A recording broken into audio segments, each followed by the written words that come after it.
John berada di tempat tak terlihat. Dinding di depannya menghalanginya. Ia sentuh dinding. Ada jejak tangannya. Yang anehnya, pesawat yang terbang juga tidak bisa lewat. Pesawat hancur lebur. Truk yang sedang berjalan juga hancur tertabrak. Apa yang terjadi di sini? Saat John memperbaiki mobil, sapi di samping melenguh. Hal aneh ini membuat burung gagak takut, lalu terbang menjauh. Mobil di luar mulai kacau. Angin bertiup kencang. Tak lama, ada lingkaran berputar di langit. Taylor bingung. Di saat itu, ada suara keras. Sesuatu jatuh ke tanah. John lihat, sapi di depannya terbelah. Membuatnya terkejut. Gerobak juga terbelah. Ia menyentuh dinding transparan. Brian datang, meneliti dinding. Burung gagak jatuh dari langit. Saat dilihat jelas, kepalanya patah. Seberapa tinggi dinding ini? Bahkan pesawat hancur. Keduanya kaget. Badan pesawat jatuh, mengarah ke Brian. John dengan cepat berlari menolongnya. Tak lama, mobil pemadam lewat. John berlari ke jalan untuk menghentikan mobil. Mobil berhasil berhenti. Tapi petugas marah. Berlari ke arah mereka, tapi menabrak dinding transparan. Seorang polisi datang, melihat dinding transparan. Mereka tak berdaya. Seluruh penduduk kota mengetahui keanehan ini. Mereka ingin kabur. Tak lama, ada kejadian seram. Meski dinding ini tak terlihat, tapi masih bisa diraba. Sebuah truk menabrak dinding. Setengah bagian truk itu hancur.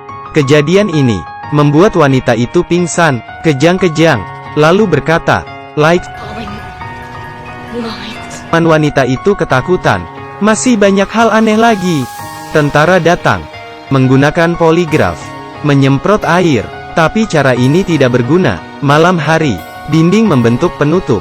Pria ini ingin kabur, naik ke lantai 18, tapi masih terhalang dinding. Pria ini sangat marah, lalu mendobrak dinding, tapi juga tak berguna. Hari ketiga orang terperangkap, mulai mencoret dinding. Mereka marah karena ingin bertemu keluar. Hari ketujuh, sekelompok kupu-kupu hinggap. John menempelkan tangannya. Kupu-kupu terbang, agar penduduk tidak marah. Tentara mempertemukan mereka dengan keluarga masing-masing. Suara mereka tidak bisa didengar, jadi berkomunikasi dengan tulisan. John merasa ada bahaya. Ia cari orang yang mengerti bahasa isyarat. Ia menunjukkan lencananya. Tentara berkata, akan meledakkan dinding. Ledakan ini membuat semua orang yang terjebak di dalam dinding akan mati. John memberitahu penduduk untuk sembunyi di bawah tanah, menghadap kematian. Bom segera diluncurkan. Mereka menari, memeluk keluarganya. Dengan cepat bom diledakkan. Tapi tidak ada perubahan. Tempat di luar dinding hancur.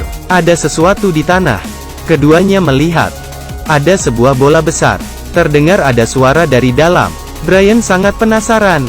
Taylor mengambil air, lalu menyiram ke bola itu, untuk membersihkan kotoran. Setelah bersih, mereka melihat ada telur hitam. Melihat hal aneh ini, Brian melihat ibunya, yang sudah mati. Tak lama, sosok ibunya hilang. Keduanya bingung, lalu menutup telur itu. Setelah pergi, telur itu mengeluarkan sinar ungu. Esok harinya, telur ada di rumah mereka. Ada kepompong di atasnya. Ular keluar dari kepompong.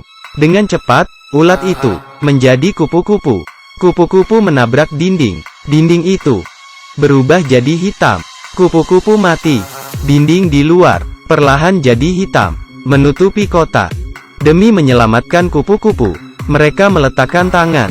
Dinding memancarkan cahaya. Dalam sekejap, dinding itu hancur. Kupu-kupu hidup lagi. Tiba-tiba telur itu bercahaya. Ada suara teriakan. Di tengah proses, Taylor mengambil telur itu. Mereka ke hutan, ke lokasi awal telur itu. Ibu Brian yang mati muncul lagi. Bilang mereka adalah alien. Bentuknya seperti ini. Wanita itu bilang, dinding transparan ia yang atur. Jika ingin dinding menghilang, mereka harus melindungi telur. Akhir cerita. Di tengah danau, Taylor buang telur itu. Tak ia duga, muncul cahaya ungu, terbang menuju langit. Ke satu titik, dinding perlahan pudar. Kota kembali seperti sebelumnya. Cerita berakhir di sini. Aku Troy. Sampai jumpa.